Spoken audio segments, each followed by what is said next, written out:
close to you, you raise your hand. I'm going to give you an opportunity. Kid may need more time. If it's good to learn for a young quarterback, look what Brady's doing in Oakland. If it's good for a young quarterback to learn from a veteran, why would it be bad for a young quarterback to learn from two veteran quarterbacks? And I really wanted to take exception with Gardner Minshew's the same as Jacoby Brissett. But you know what? They are. They are. You know what they are? You know what they are? Veterans that know to not turn the ball over. Okay, so I hope they don't get rid of Minshew. If they do, I get it. But you throw a kid to the fire too soon. Ask the car boy what happened. Ask the kid in Carolina what's happening. Maybe even the kid in Houston. We'll see. If you see really successful, look at Mahomes behind Alex Smith. Mm-hmm. To me, it makes a tremendous amount of sense because the position requires this. Yeah. And I don't believe many rookies can really incorporate that. So thanks for letting me. Yeah, no worries. But here's the other side of that. Because it's funny. I left this for Lou to be here when I talked about this because I had a feeling he was going to go on the other side. Here's my other side of it. You got to find out if you have a quarterback to build around or if you have a quarterback where you need to draft one next year. You need that question answered. Which I hate to say this, it makes Carson Beck expendable this season. Well, no, I totally. That's a very. It means you throw him out there and see if he's able to grow. No, not week 5. No. I'm not saying that. I'm assuming Brissett can make it 6, 7, 8 weeks into 12, the season. 14. Something like that before you go to Beck. But also, I'm of the opinion, and I hate to say it this way, but Carson Beck's expendable to me this year.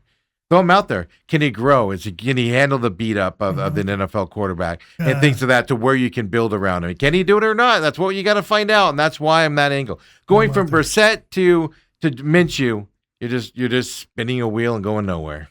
That's all I'm saying. Because if you have to make that move, it means you're going nowhere anyway. Well, no, it means Brissett got hurt. To me, is what it means. I think Brissett's going to be okay. I think that offense is going to be okay, and not the.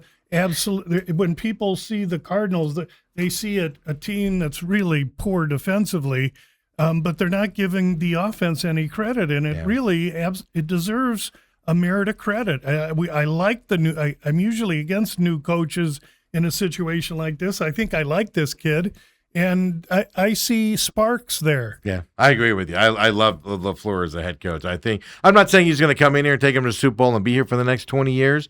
It's hard to win in the Cardinals organization, and it's hard to win long-term in the Cardinals organization. But I think we're seeing the start of a kid that's going to have a successful head coaching career. If it's not with Arizona, it's going to be someplace else. I like him that much. I think it translates into offense immediately. I've seen sparks of it in the preseason, and the defense has to come quick. And hopefully they're hiding a few things from us. Right? Yeah, exactly. They're holding it back. But look, don't be afraid when the Cards are 0-5 or 1-5, okay? Because you have to look at the schedule, who they're not playing. The first 5 games. Yeah, who they're playing and all of that fun stuff. Really quick, couple things around the NFL, and then we'll get to take our break and get to Uncle Lou. No, you're good. The NFL is, and I wonder on this, Lou, keep this in mind for the next segment here. The NFL's announced some big changes here where greater emphasis on health and safety rule violations, the NFL announced. Hip drop tackles, horse collar tackles, launching, hit on a defenseless player, and blindside blocks now. If a player commits 3 offenses in any of these categories during a season, they'll be suspended for 1 game. So the NFL implemented that yesterday. I'm just curious on just the outlook of the season with that rule change. Is there a concern about this? We'll talk to Lou about that. And then also, finally, the Pro Bowl's gone. I'm so excited about this. Mainly because I'm tired of players not wanting to play in it, Lou. Like Shedeur Sanders being a Pro Bowl quarterback last year should have told you it was time for this thing to die. Because it got so far down the list of players that couldn't play in this game. That wouldn't. They had to go to Shedeur Sanders. It isn't that they couldn't. There. Many of them wouldn't. That's what I mean. They wouldn't play in it. So thank God. Just get rid of it. I know the ratings were decent for it. Well, they're still going to announce a team. They are. And they're going to give them their, they're going to blow the smoke up there. Yeah, and they'll have a big get together, and it'll be televised, and everybody will watch it. Fluffing each other with pepper. But we're not going to have to endure. And it's. I know I'm making fun of Shedeur Sanders for this, but he's the player that epitomized the ridiculousness of the Pro Bowl. When you get down to that level of a guy to get in there because of that, thank God it's gone. Thank you, Lord, that is gone. When we come back, Uncle Lou's coming up next, folks. Come and join us.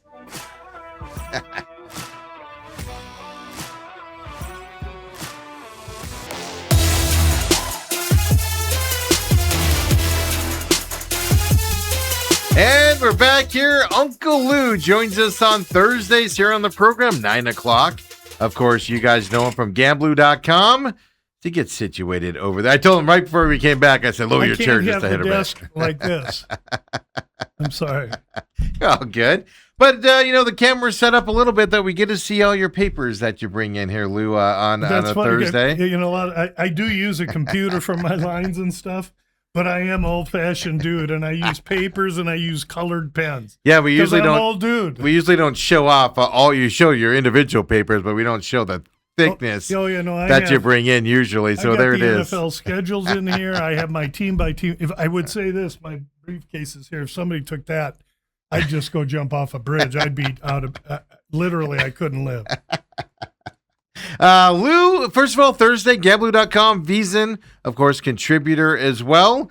First of all, how you doing? Tell everybody where they can find you, all of that good stuff, because we have a fight over in Shanghai, China this weekend on the UFC side. So for everybody that joins us from that neck of the woods. Oh, yeah. For any new international viewers, thank you. And for any regular viewers, no matter where the heck you are, thank you. I am Lou Finicaro. I have a webpage called Gamblu.com. I am simply a man that tries to derive profit from select sporting events. Those sporting events are listed on the top row of the Gamblu webpage. And while I'm eager to highlight the sports I work and what I do, any interested party can do that on their own. Where I'd like to direct you is to the far right, the San Xavier Mission, which is the oldest mission in the United States. It's located in Arizona, south of Tucson, just about 15 minutes.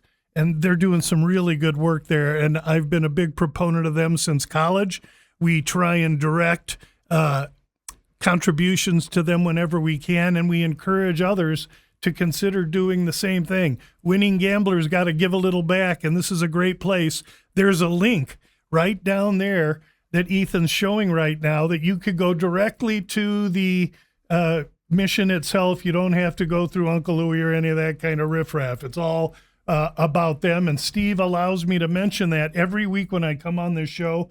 So I'm more than happy to share my other insights because of the great respect he allows me to pay to the mission. Absolutely. And like I said, in this day and age and what you do, it's a seedy business you're in that it's becoming more mainstream and more mainstream every time, but it can be seedy, and it's nice to see that there's some benefits to the backside out there. So I like that you highlight that and you do that type of stuff out there as well, Lou. And don't forget, Sneak Tea Podcast for this week is up. Mention those. Yeah, you got to do that. I never do. I'm not. I mean, listen, I do 2 podcasts. It's totally about gambling and the UFC. Yeah.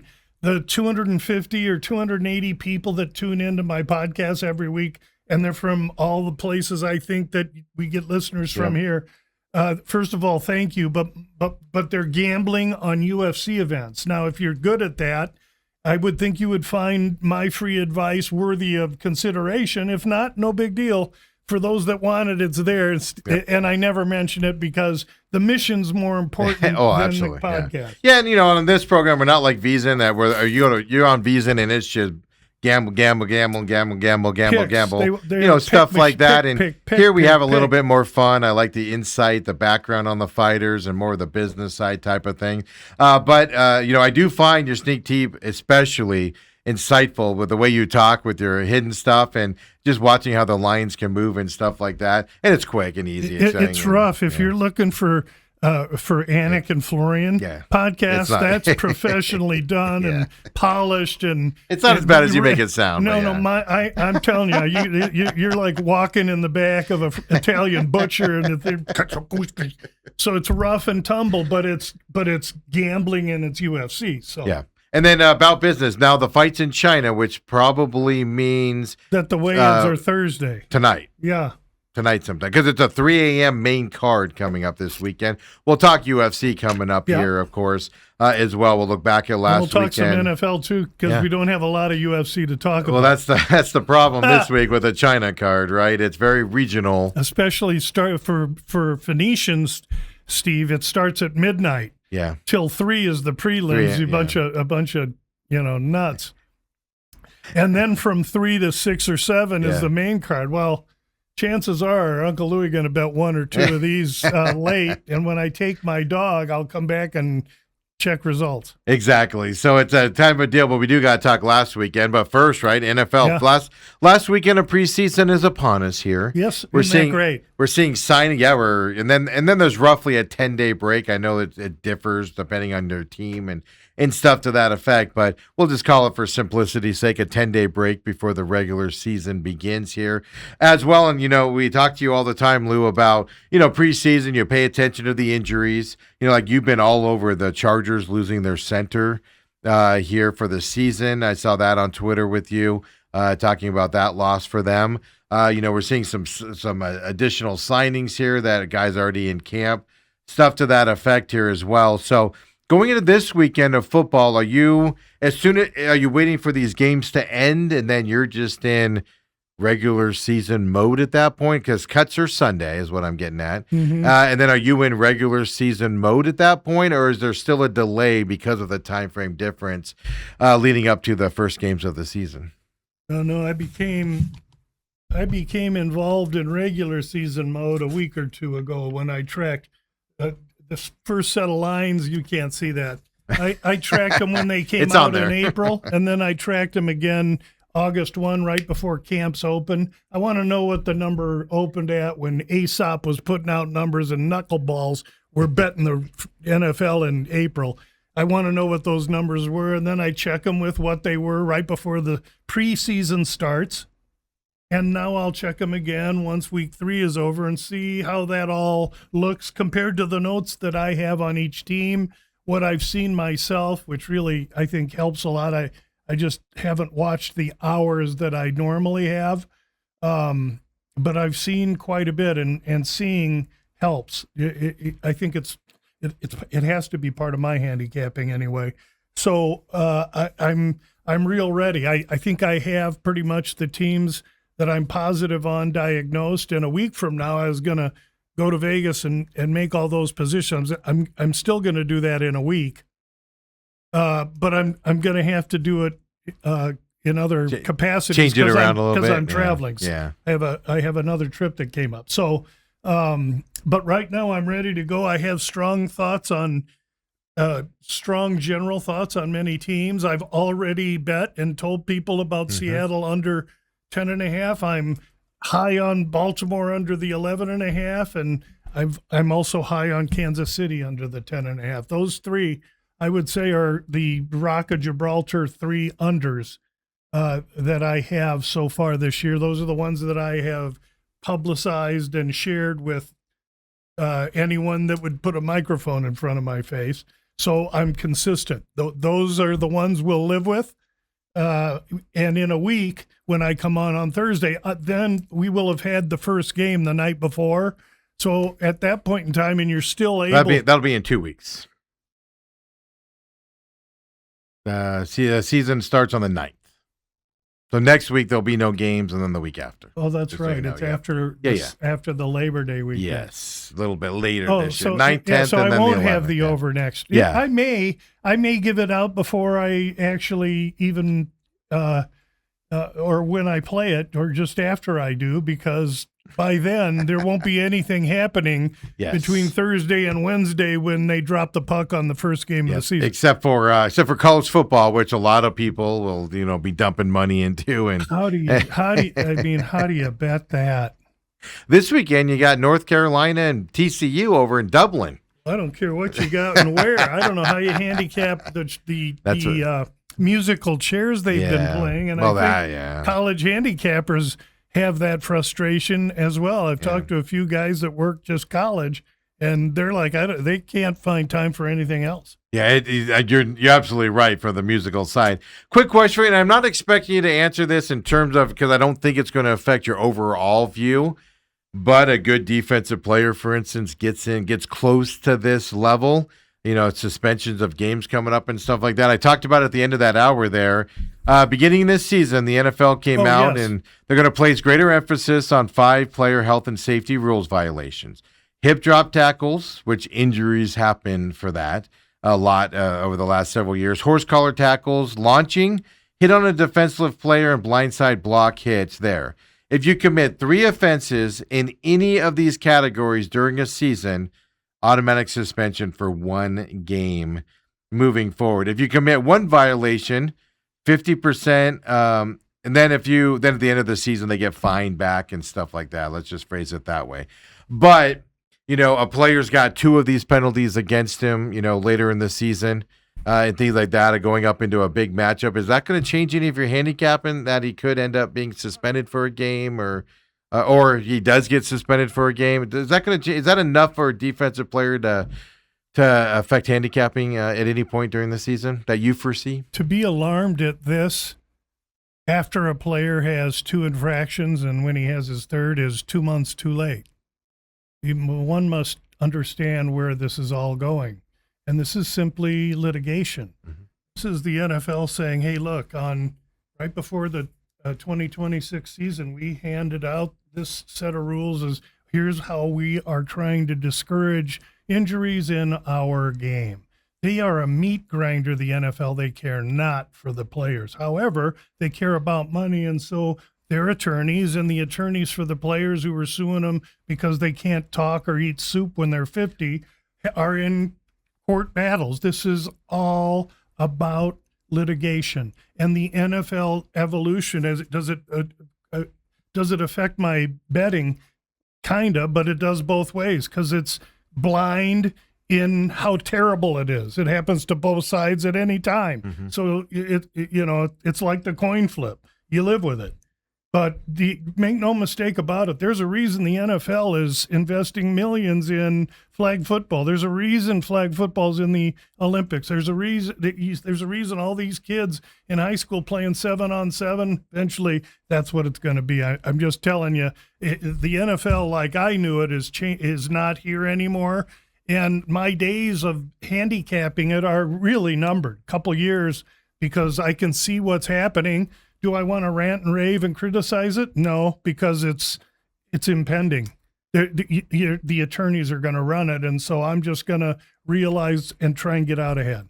Yeah, and interesting enough that you say it that way, because they're also coaches, are going to be fined or at least have to go to meetings if it's excessive, but they're also going to start finding excessive if there are excessive violations in these categories with NFL teams.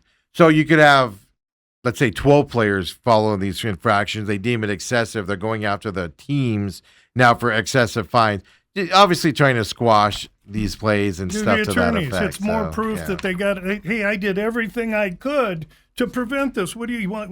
Me as an owner, I'm 82. I can't go out there and stop them. I did everything I could. This is all a bunch of whack job bullshit. Yeah, yeah. Whoa, Lou, come on, man. No, I'm just kidding. I'm sorry. It's just no, big you're money. Right. It's all big money. Yeah. Yeah, and then that's the whole point of it. That's what tells you that. It's because it's levied on fines. Now you're getting me all fired up. And Steve stuff knows like how to that. poke the stick at the lion. I saw it last night, and I was like, bringing that up with Lou tomorrow. Bringing that up with him.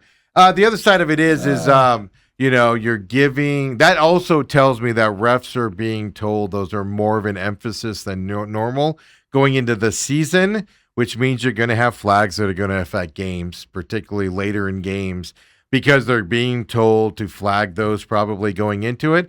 So late in the game, a guy goes, questionable hit, they're going to throw that flag more times than not.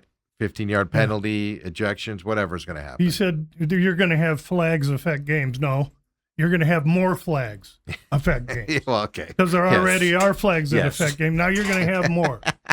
I just want you – this is how I see it converted into what it means to monetary evaluation. I'm just trying to monetize what can happen here, and the good news is it's so random and whack that it's another thing we're going to have to learn to live with. Yeah, it's if you're going to bet this. That's all I'm saying. That's what I'm the getting good news is we can choose not to. Well, that is issue number 2 if you're not sure, close. right? I'm getting close. It's fascinating because I know from my perspective, I just sit back and go, this isn't going to end well, at least early in the season. When they overreact. Yeah, I can see a flag coming in and a team loses because of it. And then you're going to see the replay and say it's not bad, but they threw the flag anyway. We see it with quarterback sacks. If you lay a quarterback down, it's not a penalty. If you twirl him a little too much, it's a penalty. And late in the game, you end up losing because of a penalty on that type of thing. And it's questionable. I could just see that happening, especially early in the season, till they kind of adjust it and make it get it to fit kind of right. And then that's what you got to worry about early in the season with this type of stuff. The NFL will tell the refs to overreact, and if it's even close, call it. Absolutely. And it's like the kid's getting scorched on the stove. After a couple of touches, he trusts that it's hot, so he ain't going to go up there and touch it no more. And that's what. And then after that, in a lot of instances, the NFL will back off then after 2 or 3 weeks of calling it heavy. Then you never hear about it the rest of the season. I don't think this is one of those, but we'll see. Yeah, we'll have to take a look at it from that side. Hey, since we talked last time, we've talked about a lot of teams this year and just kind of like an overview of their problems or not problems out there that they're looking at, and we've talked about this team a lot. I have to ask you, Deshaun Watson was named the starting quarterback of the Cleveland Browns this week. I'm trying to load it up right now. I want to see. They were 5.5 games, at least last week they were, going into this season, for the over-under on the game. Does Deshaun Watson change quarterback position there, change your opinion on the Browns at all on what they're going to do this year? Or is it just the quarterback position line rank? The Browns used to have the best offensive line in football. Offensive line ranked 32. Money spent investing in the offensive line, 29th in the NFL. Now, their front seven on D is potent, number 6. And their defense is very, very good. Offensive line improvement coupled with any kind of semblance of ration in the quarterback room, and I think the team would be decent. But they're so weak at quarterback, and then you look at no matter who it is playing in front of a line that isn't apt, and that's just asking an awful lot. Cleveland quarterback ranked 31, offensive line 32, running backs 26, wide receiver 30, front 7 6, secondary 10th. Okay, so they've got a defense, but with that kind of offensive rundown, you have no talent on that team. And so I think Cleveland and Miami deserve, even though they're going to come out fighting, I think they deserve to be mentioned as the teams that will struggle the most, and not who everyone else is believing it is, and that's Arizona. Yeah, it is fast. I'm seeing more and more people that are kind of leaning toward that talk as well, especially after Deshaun Watson was named at the starting quarterback, which kind of surprised me a little bit. Well, did you think Sanders would be? No, but I think there's a fraction, a correlation of people, Sanders fans out there is what we'll call them, that we're pushing for that. I think. Wait, they wanted Minshew. Yeah, they could trade for him. Minshew would be a step up over there. Well, that's I'm the not argument. afraid of Minshew at all. To me, the problem, and either am I. I would have no problem with Minshew starting a game for the Cardinals. He's won everywhere he went. I don't want him to start 16 games for me. I don't know. Same thing with Brissett, but if you can get him for 4 or 5 games.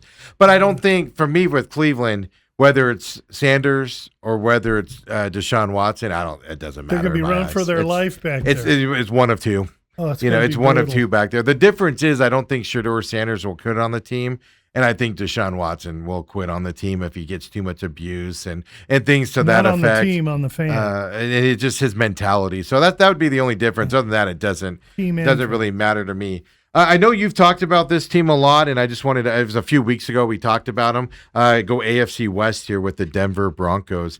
I'm seeing more and more people, and Lou loves it when I set him up like this because the masses. I'm seeing more and more people saying the Broncos are going to miss the playoffs this year.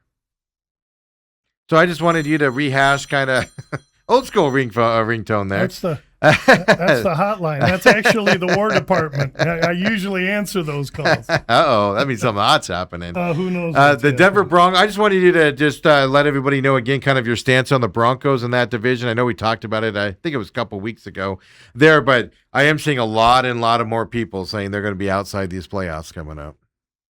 Well, first of all, if you want to make my day, tell me that. Yeah, that's why I brought it up to you.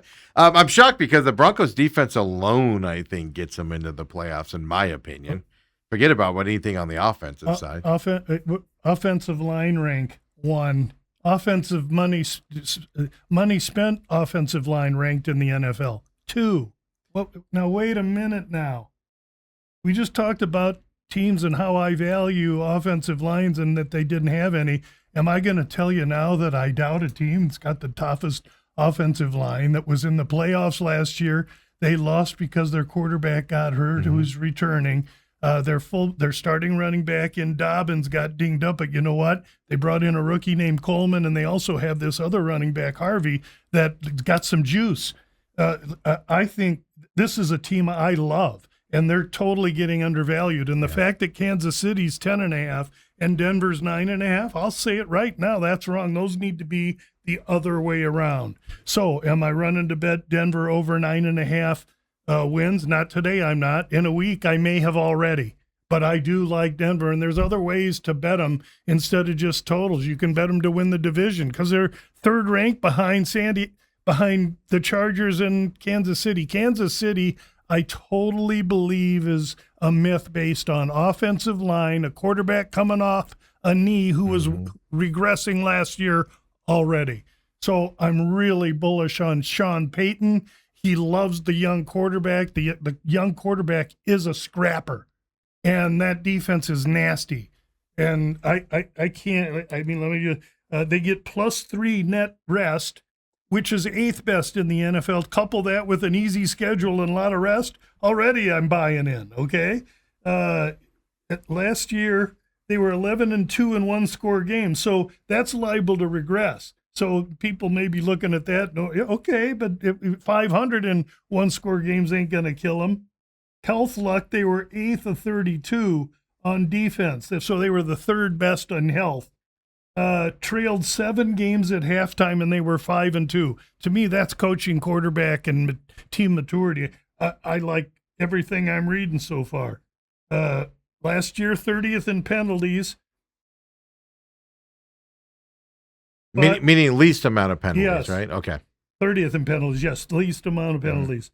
And they were 25th in fumble luck, meaning they lost more than they got. Again, perhaps regression.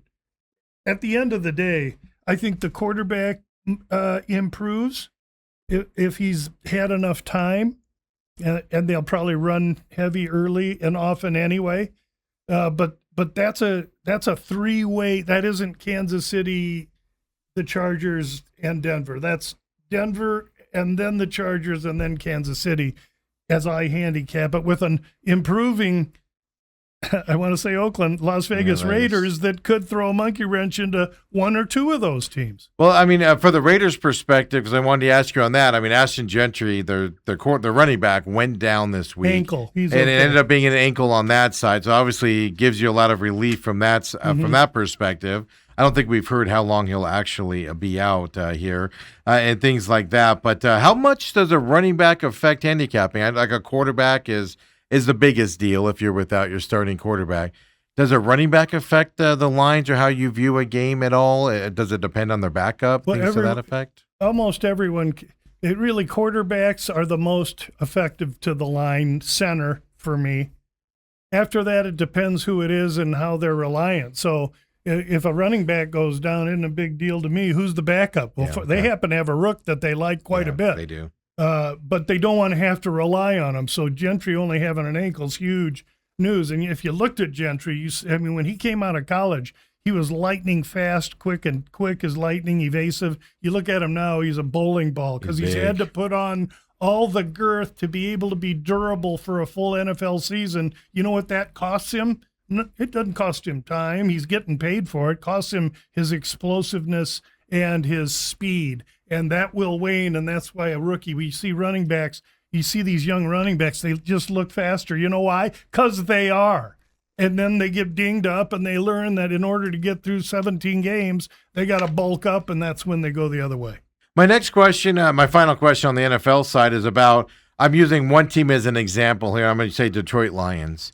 What I'm going to say here is they got a new offensive coordinator. We happen to know him well here in Arizona, Drew Penzing and that.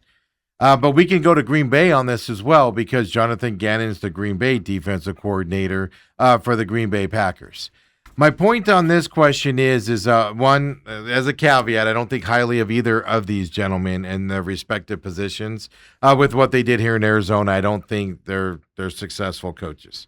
But being said here, watching the Detroit Lions preseason offense has been terrible. With an offense that has moved the ball, even last year with an offensive coordinator that struggled and got his duties taken away from him last year, that offense still looked good out there, and it's looked downright terrible this preseason.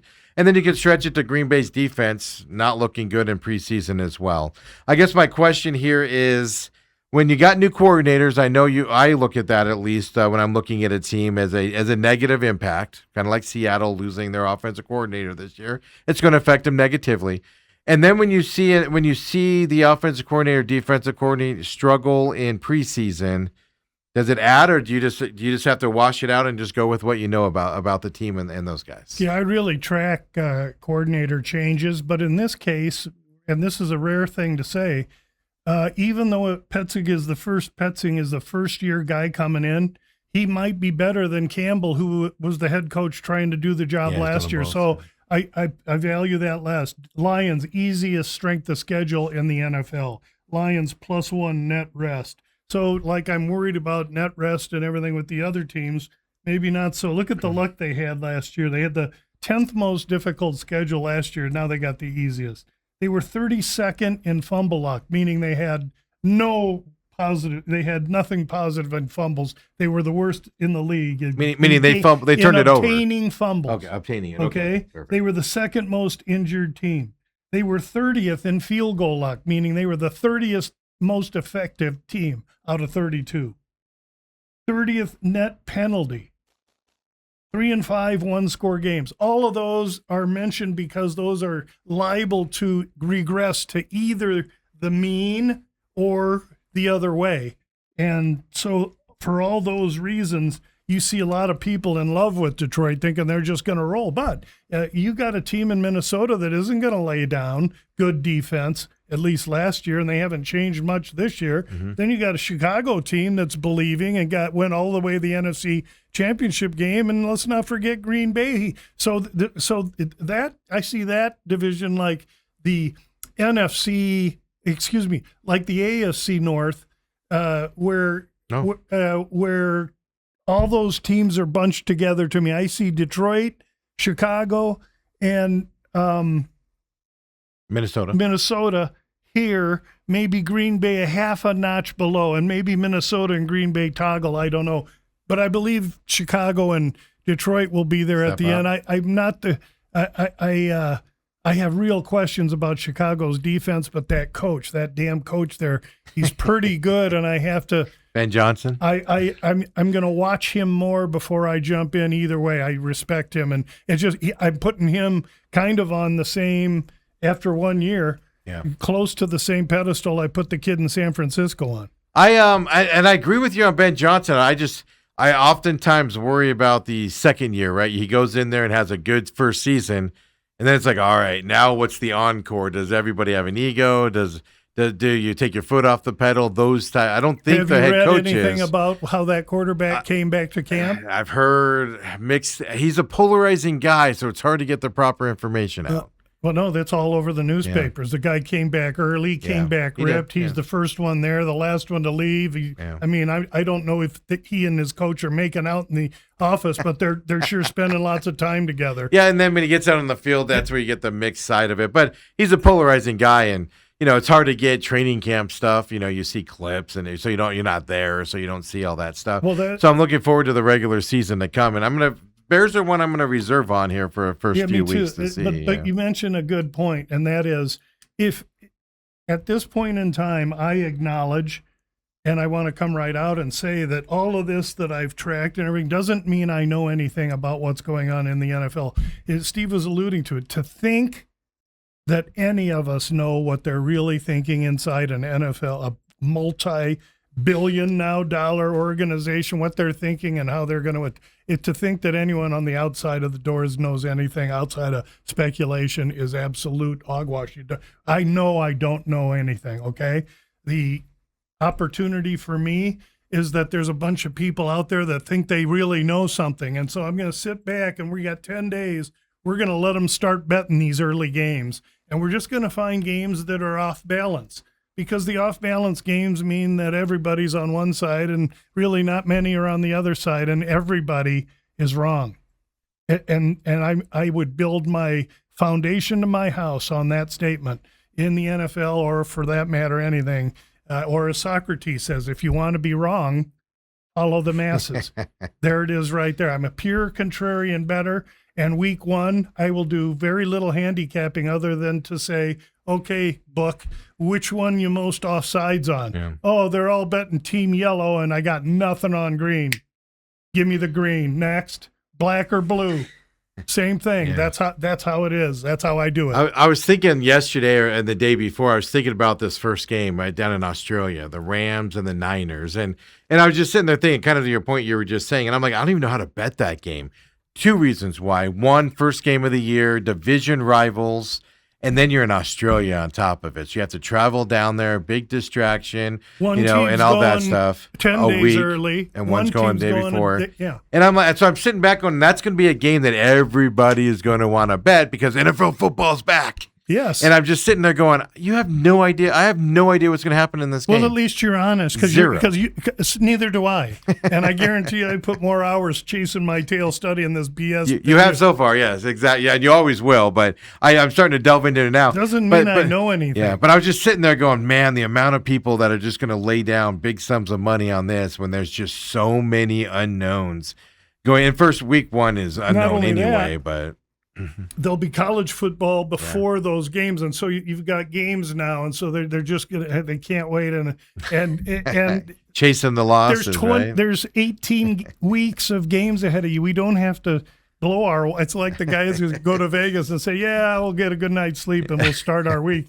And the guys at 5 a.m, they're looking, where's he at? And he's broke and on a corner. I had a friend that did. We drive to Vegas at 10 o'clock at night on a Friday. And before we even check into the hotel room, they're like, I'm out of money. And I'm like, we're here for 2 more days.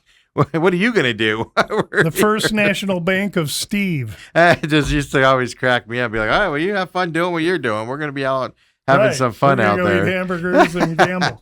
Lou, anything else on NFL as we're into the last preseason weekend at all? I can't wait for week one. When we get to week one, I'll happily share thoughts and ideas as far as bets and such. Absolutely. Baltimore, Kansas City, and Seattle are unders. Those are bets I've given to my clients and made. Yep. And those are the only ones. Yep, and you've talked about those here as well over the last I just want to make several sure weeks that as the people listening in now, they get, and I publicize them. I want to make sure that, I had a guy, somebody the other day was these Seattle guys came all over me because I was telling people I liked the under. They're high on their Seattle Seahawks this year. They were crazy anyway. They're a team that I'm going to have to sit back and reserve on just because people are underestimating how valuable that offensive coordinator was for that team, who's now coaching down there in the Raiders land. And I'm not saying he was the secret sauce that made the quarterback successful. It wasn't just that coordinator, it was the quarterback coach and the offensive. That's what I'm getting at. Yeah. Game systems guy, which is a lot of coaches. Yeah, and I'm not saying that they're going to fail. I'm just saying I don't know how you don't take a step, because those are big shoes to fill. Well, then you add that your running back was traded, the MVP of the Super Bowl, and the second string running back's coming off an ACL, may not be ready week one. Albeit they have a really sharp rookie coming in. He looks good. From Notre Dame. He's going to be good, let me tell you. They may forget about those other guys. But it doesn't mean they're going to be bad. It just means that they're not going to, at least especially beginning of the season, they're not going to be as great. Well, as they were, it may take time. We're going to have to see how that all works. And if it does take time, and if the offense does kaput or stutter or, get off to a slow start, then it puts more pressure on a really outstanding defense. And if you play too much defense, eventually you're going to get tired and defense going to wear down. So there's a bunch of questions for every team. It'll be interesting to see what happens in the first 3 weeks, because that's when we're going to actually be able to formulate opinions based on what these teams want to do and what they're going to try their hardest to do. Yeah, it's going to be fun, and I'm looking forward. And don't forget, Seattle Seahawks come to Phoenix for week 2. Their first test of the year. Okay, I try to do it with a straight face. I tried it. Hey, this is the NFL, baby. Anything can happen. Well, that is one thing. The Cardinals and Seahawks play each other fairly division close. Hatred there. Yeah, they play each other pretty close, no matter how good one of the teams are compared to the other ones out there. So when we come back, let's get into it. UFC Talks. Come on back, folks, with Uncle Lou here on Thursday.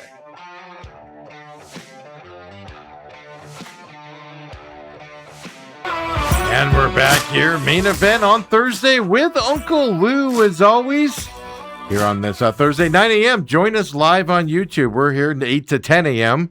Lou comes in at 9 for the hour as well. And Lou, this weekend we're in China, but I want to look back last weekend here really fast at last weekend's fights there from Sacramento, California as well. You had a good weekend overall, I do believe, if I took my notes properly here last weekend. Yes, thank you. It was another very profitable week for us. Again, we seem to be seeing the ball real well right now. That doesn't mean it continues, but right now we seem to be seeing the ball pretty well. Just a couple of fights I want to ask you about. That's all right. Chris Padilla and his fight there, round 3 submission for him. He's a local kid, correct? No, Padilla's a local Cali kid. Oh, Cali fighting kid. in front of his hometown. That's right. He was up there. And he submitted Haqparast, a tough guy, in the last second of the last round, left him quivering. It was a beautiful 1 second left. Yeah. Beautiful fight. He was going to win the decision either way, but it was nice to have him in a tough fight at a good price. And what we did was we took him, I believe, and I spun him into, because of the low price, I spun him into Arman Sarukian, who's fighting Mauricio Hufi in 3 weeks or maybe a month. Mm-hmm. And now we got Sarukian at a plus price in that fight, or maybe a minus 110 kind of a situation. But we took a minus 400 guy and brought him down to about a pick. Yeah, absolutely. And you did a lot of that this weekend with it. Like I think you even put out on X, you said they're going to give us money. We're going to take it. Well, and that's what happened. That's right. That was the sneak teep. And we took 3 huge favorites. They all came in and we took them into Fluffy in the main event. Now in the Bout Business podcast on Friday, I could see that if we hit our early bets and we're sitting there with 3 or 4 units in our pocket, and we have 2 units on that Fluffy parlay, 2 units to win basically 3 units. I thought, okay, but I don't want to lose 2 from what I've already got in my pocket. So in a situation where that fight was pretty close, now RoboCop was plus 190. And I said it on the podcast. I may come back with RoboCop at plus 190, because then we would have Fluffy 2 units to win 3 units. And if Fluffy wins, we win the 3, but we lose 1. So now we only win 2. But if Fluffy gets his ass kicked and RoboCop wins, we have 2 units out there, and now we just win 190.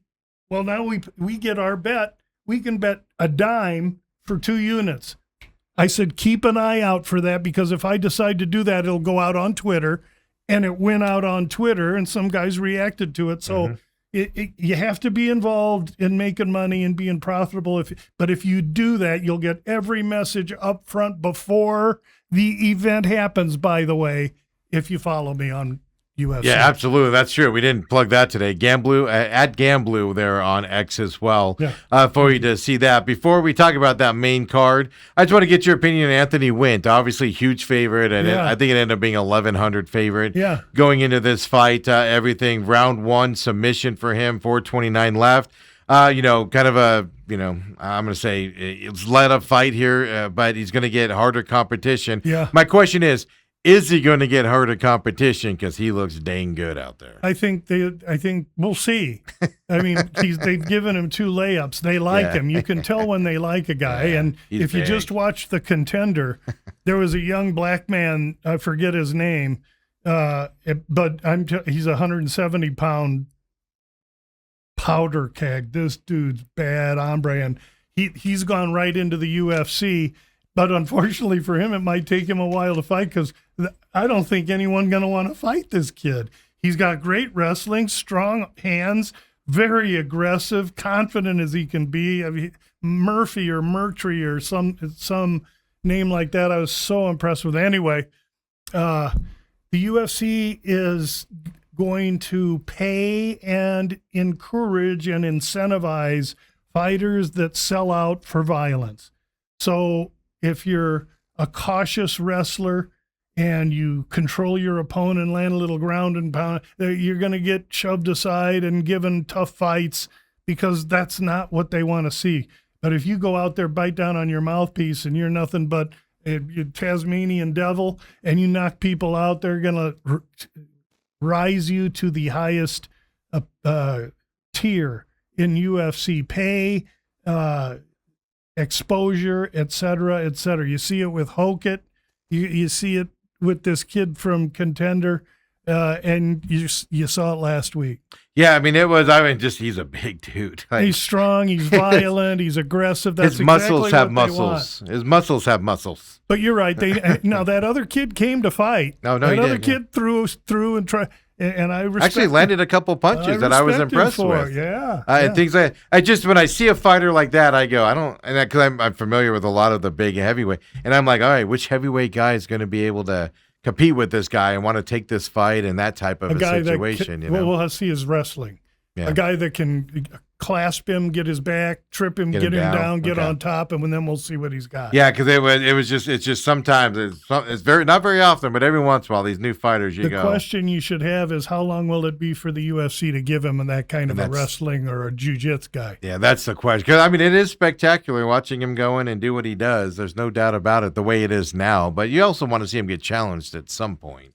Agreed. Out there as well. So main fight here as well. You had a Fluffy Hernandez and RoboCop, Gregory Rodriguez. Of course, Rodriguez gets the win here. Unanimous decision as the underdog here in this fight. I've always been high on RoboCop, win or lose. I just like the way he fights and his toughness out there. Does it change your opinion on Hernandez at all with the way this fight went? No, the dude's a dog, man. Did you see the difference in size between the two guys? I mean, Fluffy's a little undersized for the division. He's always done it on cardio and volume, but he may have to rethink some things. RoboCop, meanwhile, served his time, gotten beat by guys, been schooled by Jared Cannonier because he let him fight himself out in 2 rounds. Cannonier took him to the 4th and finished him. RoboCop's learned all the lessons through some losses, and he's a tough hombre now that's going to compete at that 185-pound middleweight top tier, and he's there now. Yeah, I mean, it was I enjoyed that fight a lot. More than I thought I would, to be honest with you. In that fight. They're both tough as hell. They're both good guys, and it's something where I've always paid attention to RoboCop's fight. I've seen the last couple Fluffies, but I'm going to be definitely next time I see them on a card, it's going to be much watched television. Well, it might be a while because both guys reportedly suffered broken legs. I would say beat up a little bit in this each other. Yes. I mean, think about that. Yeah, is that confirmed? I saw that out there, but do they confirm injuries in the UFC, or is it more I said reportedly. Okay, yeah. Thank you. I'm very cautious about that. I'm not going to proclaim something that. Yeah, I saw that, and then they never really, unless a fighter says it, I just sit back and go to that. But this week, Lou, we got a China fight from China coming up this weekend.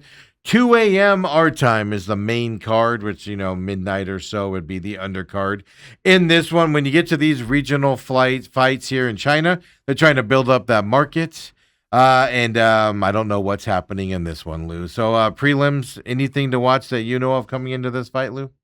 Oh, I'm trying to find it.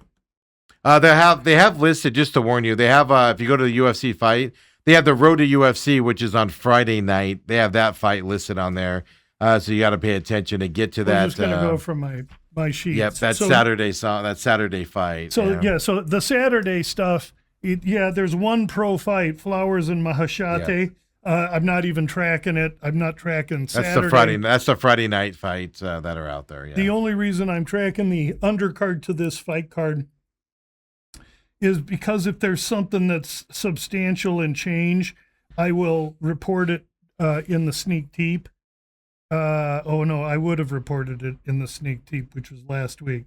How many of these 6 of the 11 fights are lined minus 250 for the favorite? So that means there's only 5 real fights for me to be able to get my teeth into. And I'm trying, if there's one undercard fight we could talk about, maybe oh my God. Steve's going to love me. It's Jingen. Are you going to talk about it? Yeah. You're going to do it? Yeah. Oh, the women's fight. Because Pilastri's 10 years the younger fighter, even though she's shorter. And she's a favorite. The 250 favorite. The Indonesian fighter, Jing Yan, lost to Angela Hill. That's not a huge embarrassment, but Angela Hill's 40. So I like Pilastri based on the youth here a little bit. And even though she's minus 250, if you take her via decision, you could get that price down a little bit. But again, because of the timing of these fights, I'm probably not going to invest. The About Business podcast will not release anything on the undercard, I can tell you right now. And the only thing I'm probably going to do on the main card is 1 or 2 fights. So I don't mean to skimp over it, but many of these fighters are debuters. Yeah, a lot of debuters. There's a lot of them that are, from the area. I mean, you got Tsutsura minus 650. He takes on a guy from Peru.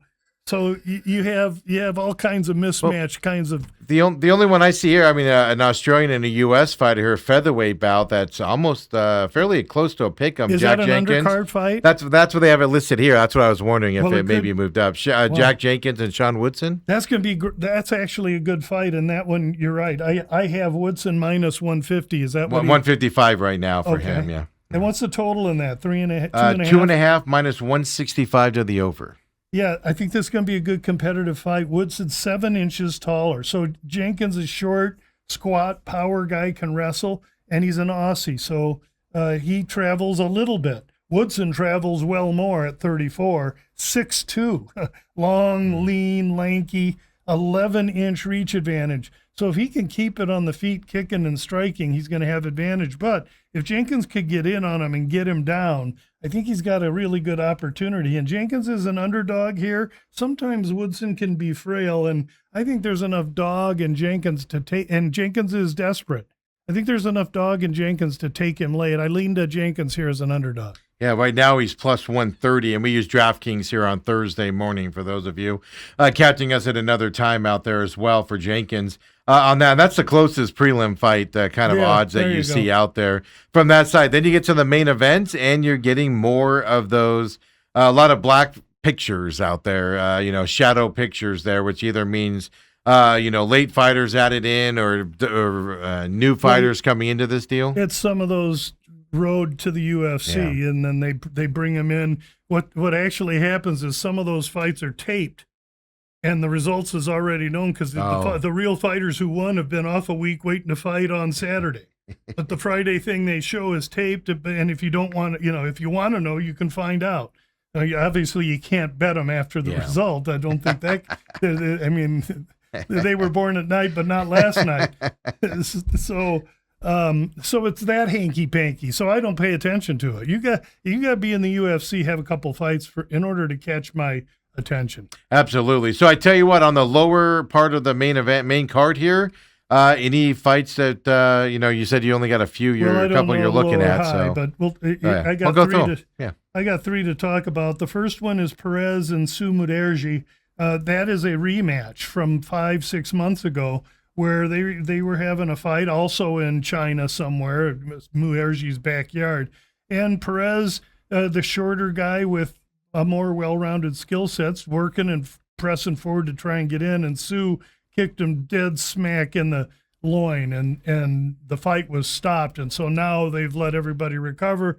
They're coming back. And so Sue is a long striker that has been training at Team Alpha Male, learning how to utilize takedown defense and eventually get an evolution into wrestling. Wrestling takes a long, long time to acquire, but he's trying. And there are many Chinese fighters, Yadong on this card, Yan Xiaonan on this card. All of those Chinese fighters are at alpha male, and they're learning how to wrestle because they are really apt at striking, and that's how Sue is. Now he takes on Alex Perez, who's been in with better, and he's probably ranked a little bit higher for this rematch. Sue wants to replace Perez.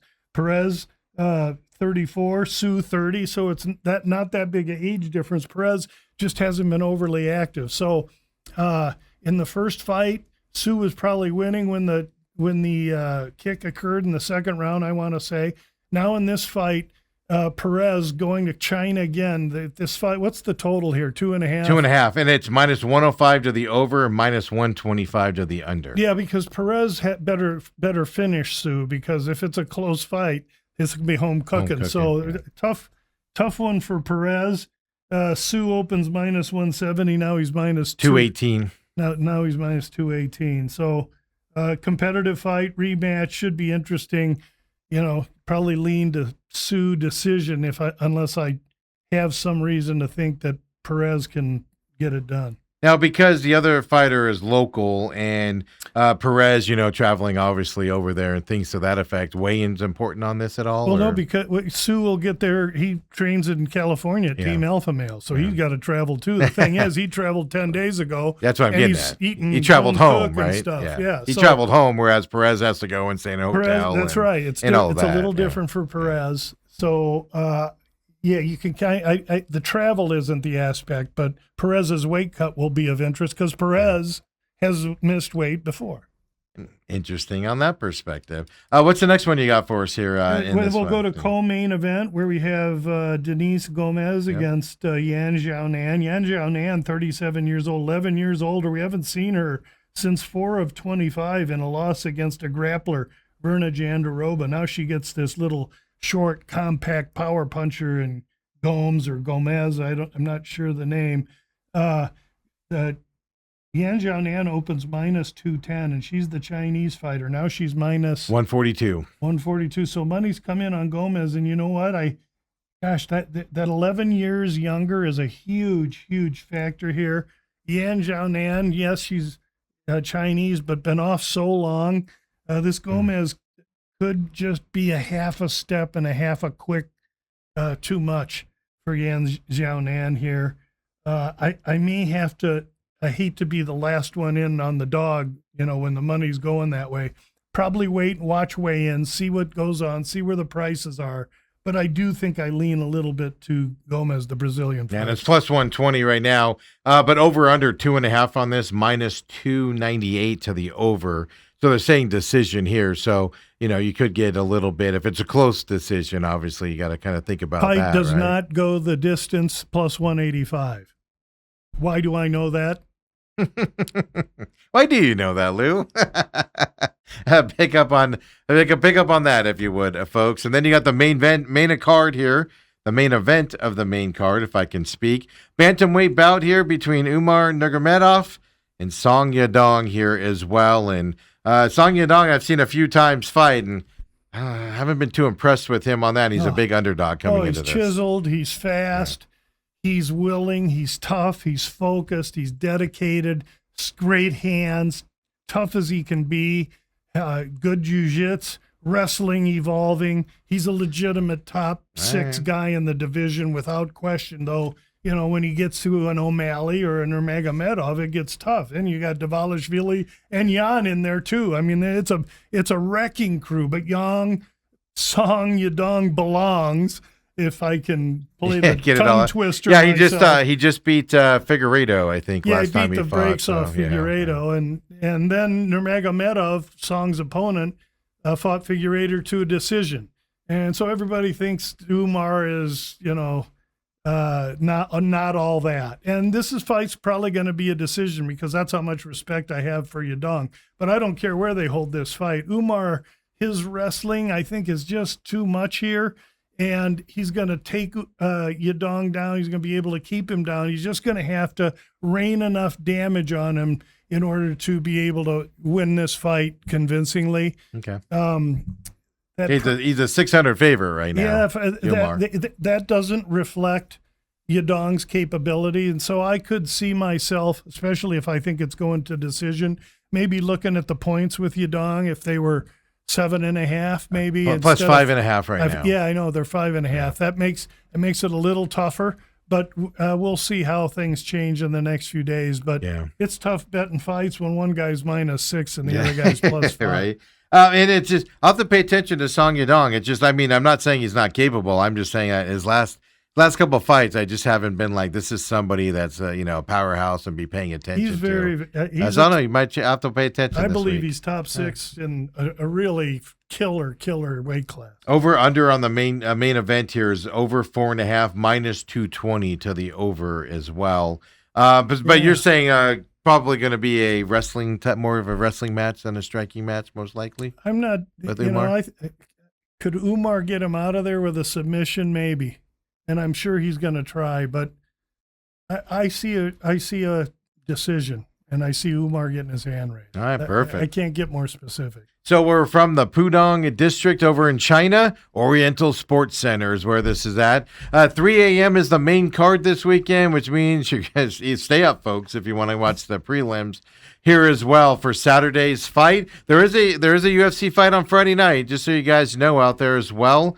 If you're interested in that, if you're interested in seeing a couple UFC fights. And a kid named Flowers. That should be an interesting fight. Mahashate long and lean, and Flowers short and compact. Flowers going to try and knock his head right off his shoulders. Might do it. Yeah, that's the main event there in that Friday night one. So and that's also 2 a.m. Mountain Standard Time as well for that fight this weekend. So you're going to be up all night if you watch all the UFC this weekend. Lou, as always, thanks for joining us here on this Thursday. For everybody else, I'll see you tomorrow morning, 8 o'clock here on the YouTube and on demand as well. Catch us there, folks. We'll see you then. Have a great Thursday night.